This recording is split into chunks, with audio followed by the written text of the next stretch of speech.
Welcome to the Wisdom, Wealth, and Winning Podcast. My name is Larry Crump, and I'm the councilman in the city of Newark. And my name is Al Kinney, surrogate for the County of Essex. My name is Larry Jones. I am the founder and CEO of Future Leaders of Tomorrow. My name is Alpha Quan Hardy. I'm the director of Parks and Recreation in the Township of Hillside. Pull up a seat and come and eat with us.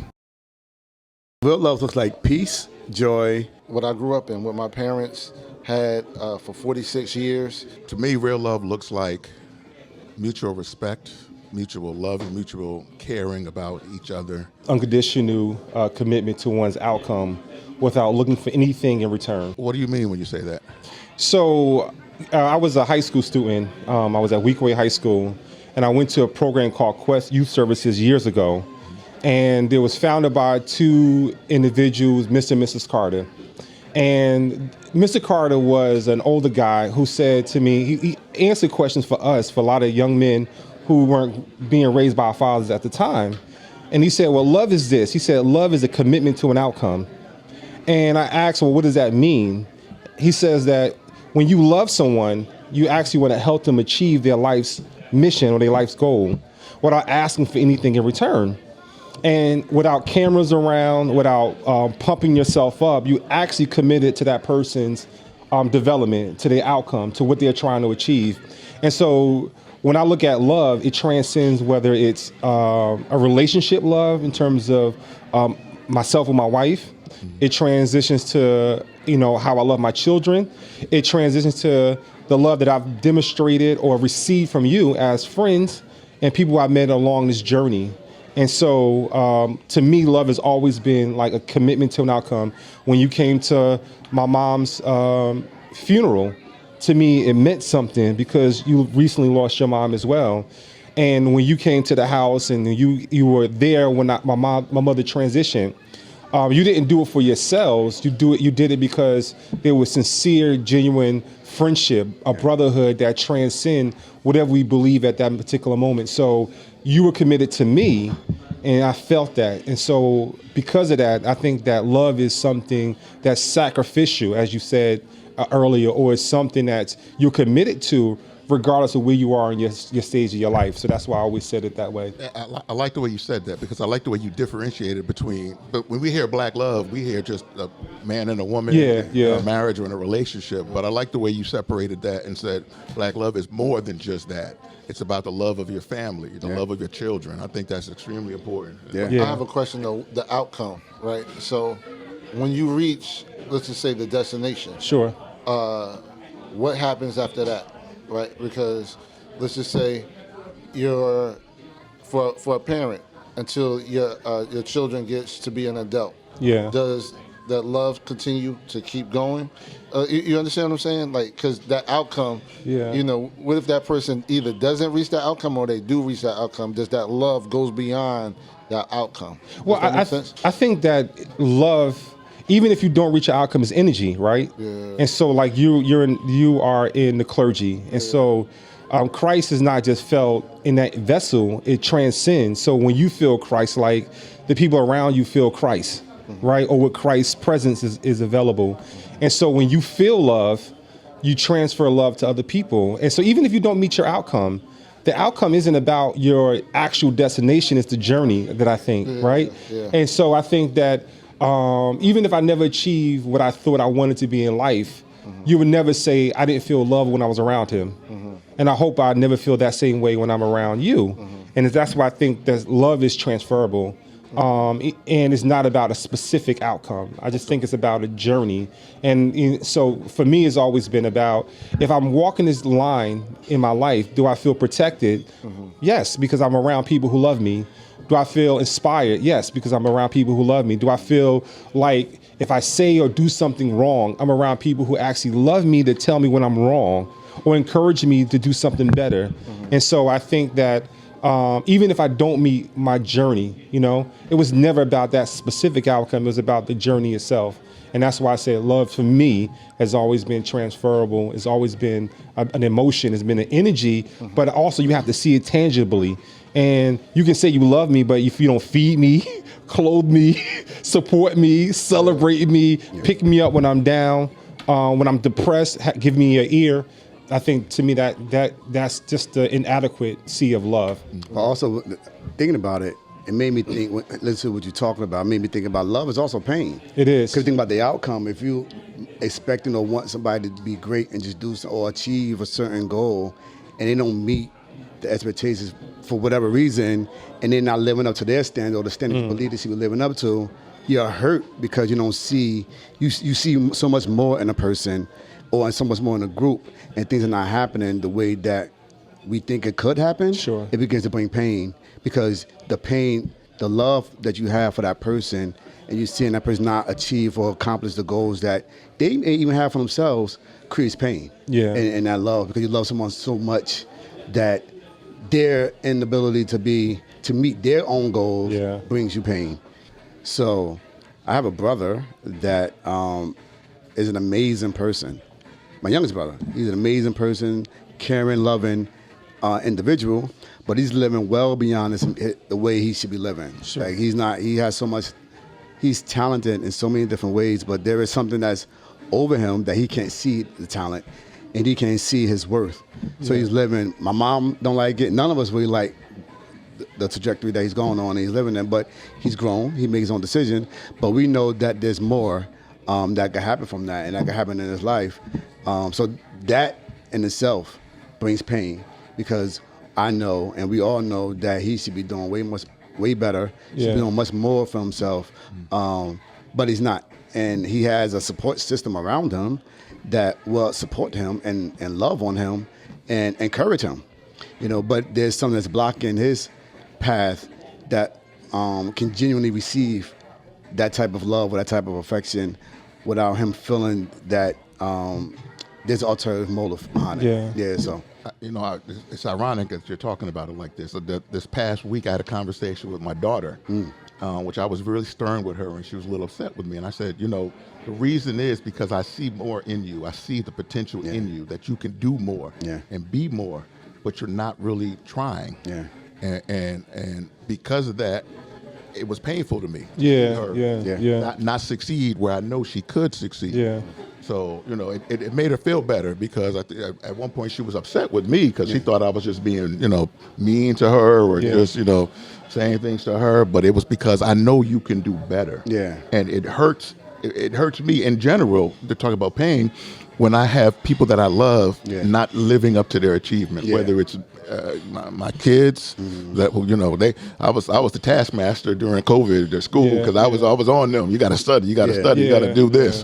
But that I love the fact that we kind of transitioned to that kind of discussion of terms of black love and how we always have it pie in the sky and everything's beautiful, but there is a painful part of that because we want those that we love to succeed and achieve or something. Yeah, so for me, my father, I would say my father, he sacrificed a lot of time spent with me. One of the greatest moments has always been him coming to see me play basketball. But then other than that, he'll be working. Like he just retired, and he would stay in his office like to 2 or 3 o'clock, and he would just be working. He's an accountant, and he sacrificed time. He sacrificed a lot of time for me, paying for my schooling, high school, college. And I didn't do well, right? I didn't, and in college, I went all the way to senior year. And I didn't, and I just failed out because of my mistakes that I made, right? And that was tough for my family because my father sacrificed. He paid I got like partial scholarship playing basketball, but he sacrificed. I didn't have to pay the other half. You understand? And the school was expensive. Yes. Right. Yeah. So that type of sacrifice, he sacrificed for my mother. She went all the way to get her doctorate. You know what I mean? But he took care of everything. So that type of sacrifice, you know what I mean, for not just my mom, but also for me, I could speak to, and even as we're talking about it, I don't even think I've sacrificed even the half of what it is that he's done for my family. You know what I mean? And I've sacrificed a lot. But I'm learning, even in this conversation, that there has to be another level of sacrifice. You know what I mean? So, and that's biblical, as you know what I mean. So that type of sacrifice, I think I'm learning, and I'm going to start putting it into practice now, intentionally. Yeah. You know, there's something actually, you know, that I thought about when you were talking about sacrifice, love, commitment, and then not meeting a standard. There's the other part of it is rejection, right? There's the other part of it is disappointment. Then the other part of it is, I guess, the extreme form of regret, right? And so I know my brother and I, we've always had these sort of arguments. Yeah. And when I came home from college, he thought that I thought I was better than him. Yeah. And I'm like, Greg, I don't think I'm better than you. I just have a different perspective on the world than I did before I left for college. And so we would argue about, you know, what should we eat? Our diet, right? Yeah. Or like, who should we pray to, right? Or like, then we talked about our careers. And so rather than having a conversation amongst two brothers, it became a situation where you can't tell me what to do. And I'm saying, in my mind, I'm saying, Greg, I love you enough to tell you the truth based on how I see the world. Yeah. And I think over time, your love can transition to being, to inflict pain on someone. Yeah. And then it can be rejected. And so, like, I'm still trying throughout the course of my life, figure that fine line of, yes, I love you. I want to say what I think is necessary to you. But the other part is I don't want to lose the relationship because I think my truth is more important than the relationship, right? So, like, and I decided as I got older is to peel back on my desire to share what I think the truth is or my perspective, because sometimes it can be too hard, right? Like, I love you to pull back. Yeah. Even though I know that whatever outcomes that you are not achieving is a disappointment, maybe to where you're trying to go or where our parents thought you were headed. And so, like, it's that fine line that I'm still trying to figure out. Because, again, it goes back into a commitment to an outcome. I love you enough to tell you that I think that you can do better. But also, I love you enough to say that I don't want to lose the relationship over the course of my life because I think I'm right and I think you're wrong, because I might be wrong and he might be right. Or the biggest phrase I've learned throughout my life is mind your business. Right? Maybe that's the biggest form of love. It's just to mind your business, right? You know, let go of the throttle. Let him live and figure out life on his own, just like you figured it out. And maybe it might arrive to him at a later age in life, or it may never, you know. But it just, that sort of thing that I'm thinking through as well. Yeah, so I love this topic and what we're discussing here today. But let me bring it back to something. We all married to amazing women. Absolutely. You know, and we all know it. And when we talk about black love, what do you think about with your wife? Oh, man. So before I get to that, I do want to just mention to you that I watched you and your father in the last few years, and I love the relationship that you have with your father as an adult. That's something that I wish I would have had. So I definitely appreciate that. And just listening to you talk before just made me think about like traumas. And then we can talk about that later, but just we haven't been able to get over our traumas that will allow us to receive love. But to your direct question in regards, so I just want to share that, but to your direct question in regards to like love of our wives, I love the fact that I could watch men that has wives. Like me growing up without seeing marriage, it was hard for me to learn marriage. Like initially, when I got married, it was like, after I got married, my first year, I was like, is marriage even good for men? I was really like, this is like, I'm like, the man is on the worst end of the stick. So I was really having trouble dealing with, you know, being married, and then you got a father, and you had a house. So just dealing with all the responsibilities of marriage made me question why I got married. But to that point, we stuck it through, and my wife, she's like my everything. She pushes me. I get motivated from her strength and what she do. She inspires me, and the Black Love page. It just made it easy. It's easy. Like it felt like when I met my wife, it was like the missing piece. It just like everything just fit, and it was just. I remember going through the process. We were just moving at such a pace that I'm like, what is going on? Like, why are we moving so fast? But it felt right, and so you know, I was like, I was blessed and lucky to be able to have the wife that I had that accepted me for who I was wholeheartedly. She took all of it, and she appreciated that. I'm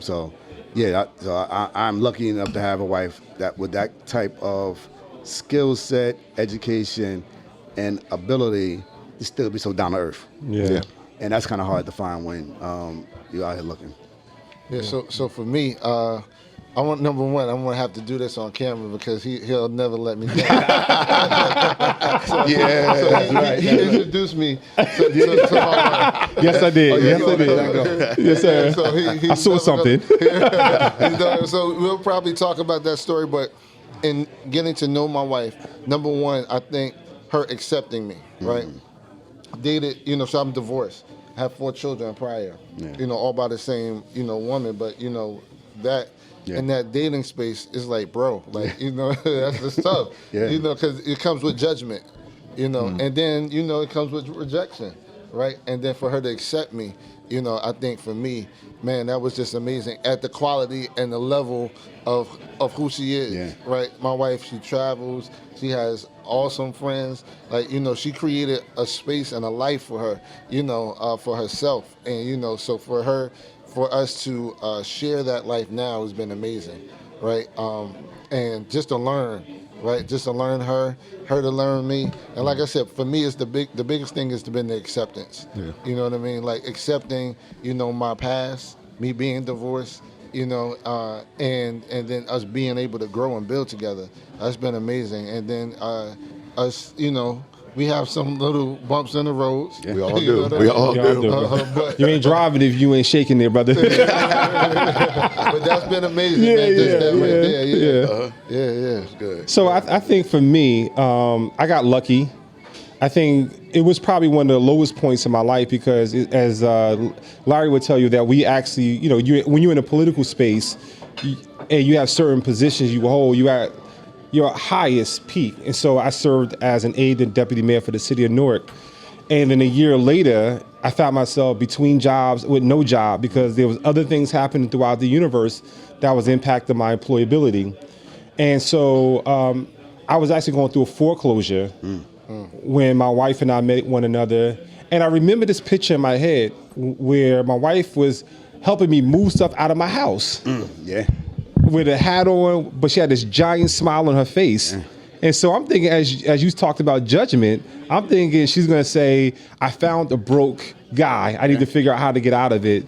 But through the course of figuring out, transitioning through the rough phase of the beginning of our relationship, we stuck through. And so we met each other, we've known each other for 17 years, which is crazy because I didn't even think it's been that long. Yeah. Wow. Been married for 12. And I got lucky. Like all of us have gotten lucky, right? We're OG now, right? I'm 10 years in, and so and I think that the being around other married couples helped me. I think that when I was in a group of other black couples a few years before we got married, we realized that we all had the same story. So Ryan Haygood, started a group of just couples, Ryan, Charity, Shavar, Tananye, Kim and Rob Clark, Vaughn and Tyra were in and out of the program, and also my man Quab and Kia. And so we were talking about relationships. And so some of the things that I was doing to Jaren, everybody said, oh, my husband does the same thing to me, right? It doesn't mean what you think it means, right? So I remember a few times I used to sleep on the couch, and she would give this whole story behind it. Like, you don't want to sleep in the bed with me. You think I was like, and then Shavar would say, well, I sleep on the couch because I just fell asleep while working. Yeah. And then Tanaya would tell Jared what happens to me, just pick him up and get him into the bed, right?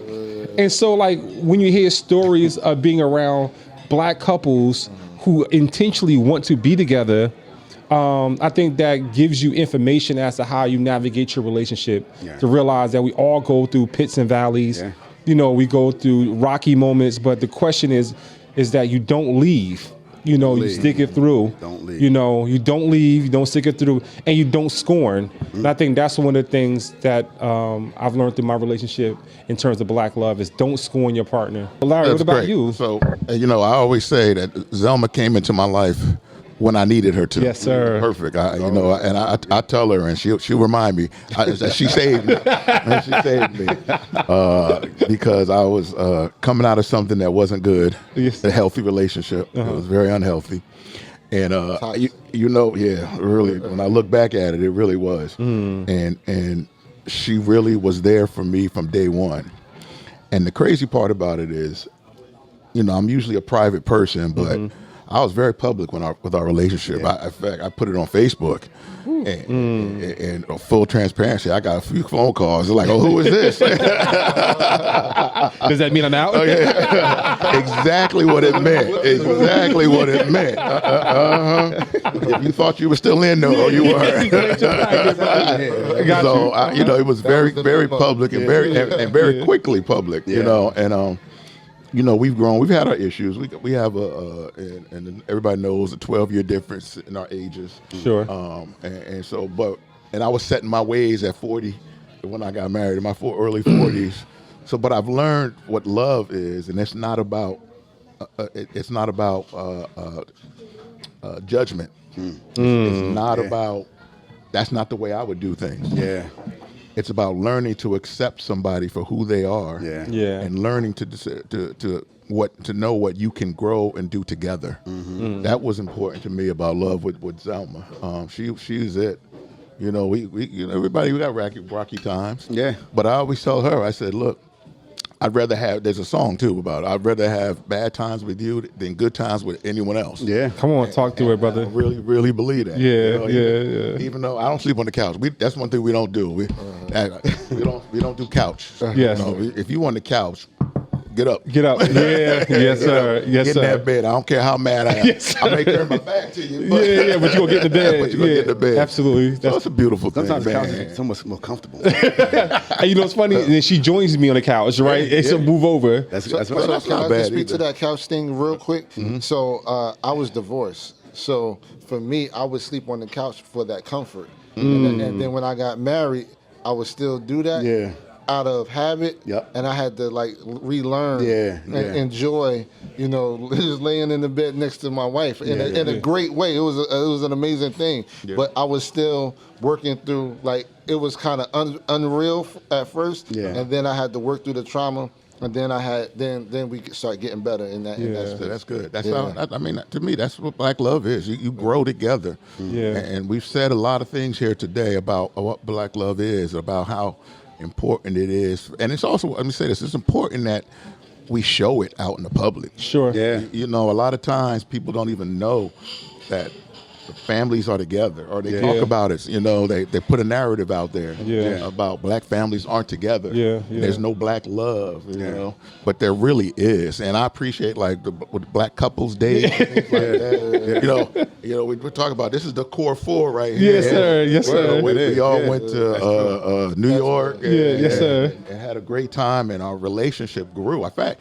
I think it's great because our relationship, not just the couples in the relationship, but individually, the four of us grew. Because of that, and I really like doing that. And the more we do it, the better it is. And I've had people say to me, you know, I want my daughter. My daughter just got married to you know, her son-in-law. I want them to hang out with you guys. Because, you know, what I see and what we do, what we put on Facebook publicly is a beautiful thing. I never thought about it that way. And so we've hung out with Really? them. So, you know, there's so many things we could say and talk about, but I appreciate the conversation we've had today about black love. You know, we're going to continue dialogue and other conversations on and off screen. But I want to thank you all for this. I mean, one last comment about the black love piece. Yeah, I wanted to actually want to add on to it. I know about the. We got black love with the relationship, but also got to begin to give black love to the community, and have them and men just being comfortable saying "I love you." And being comfortable showing love, because I don't think in the community we don't do that enough either. Like show each other like genuine love and just saying "I love you" and them believing it. So I want to just like drop that little tap. Let me add, okay, I know we're wrapping up, but I want to add one more caveat to that. Is that Black love is a difficult experience because it's not supported, by national media or media outlets. In fact, it's talked down as if it's rare or inadequate, right? Yeah. But the best thing about what we've created is that we insulated ourselves. Yeah. And then we promoted that paradigm shift to say, no, Black love is real, it's easy. It can be difficult at times, just like anything else could be difficult. It don't have to be built on trauma either. It doesn't have to be built based on trauma. Yeah. The other thing too is I remember when I had a conversation about my wife, it was that I had to learn how to say I love you without feeling emasculated. Yeah. I had to learn to listen without feeling like something was being taken away from me. I had to learn to talk and articulate my words without using strength and power, right? Like I told you, you don't have to use that. That's your partner, not your enemy. Yeah. And I think the other part of it is that when I watch you guys, how you demonstrate love with your wives, I say to myself, I got to pick up certain things, right? So when I see Larry and Zelma have fun with each other, I say, that's how I want my relationship with Jaron to be. We have to have fun and laugh and enjoy each other, because that's when you get older, that's what you remember is the good moments. When I see you pray together with you and April, I'm like, that means something, because spirituality in the middle of a relationship can be the sort of thing that can insulate yourself from hard times. And then when see you and your wife, as you guys handle business together, how you raise your family, is like, these are the sort of jewels that I want to pick up and implement into my own life. And that's, to me, that's why Black love is important, but also a Black community of people who are surrounding themselves, who promote Black love. And so everybody can't be in our group. Because everybody can't be in this group.